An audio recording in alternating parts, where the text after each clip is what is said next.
Malam itu, 1 Oktober 1965, Jakarta tidak sedang tidur.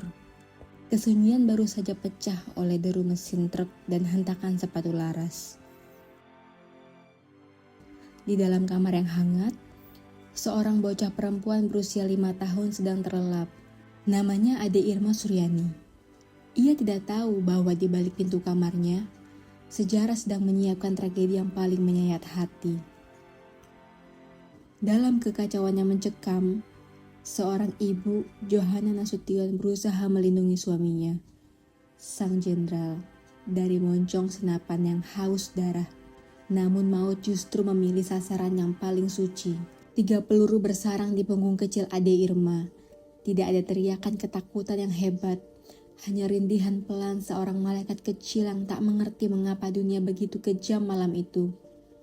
Di pelukan sang ibu, dengan nafas yang tersenggal, anak itu hanya bertanya lirih, "Papa, kenapa Ade ditembak?" Pertanyaan itu menjadi belati yang menusuk langsung ke jantung sejarah bangsa kita. Ade Irma Suryani Nasution tidak pernah sempat tumbuh besar. Ia menjadi perisai bagi ayahnya. Jenderal Abdul Haris Nasution, target utama gerakan 30 September, lolos dari sasaran. Namun harus melepas kepergian putri kecilnya yang berusia 5 tahun dan ajudannya Pierre Tendean. Kala itu, Aha Nasution melompati dinding pembatas rumah dan sembunyi di pekarangan rumah tetangganya yang merupakan kedutaan besar Irak. Ia bersembunyi hingga pukul 6 pagi dengan kondisi pergelangan kaki yang patah. Rumah seluas 2 hektar di Jalan Tengku Umar, Menteng, Jakarta Pusat yang menjadi saksi bisu peristiwa mencekam, kini menjelma menjadi museum.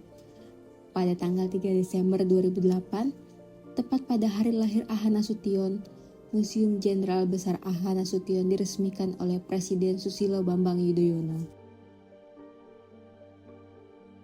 Sejak muda, Aha Nasution dikenal rajin membaca buku strategi militer, sejarah perang, dan politik termasuk karya-karya militer barat. Ia bukan hanya tokoh militer, tetapi juga intelektual strategis yang pemikirannya banyak dituangkan dalam buku.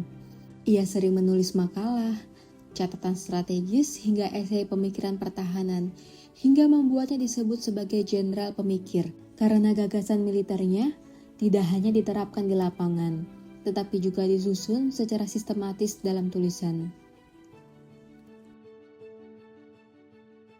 Jauh melampaui strategi perang gerilya, warisan sejati Aha Nasution adalah pengingat untuk terus menyalakan api literasi.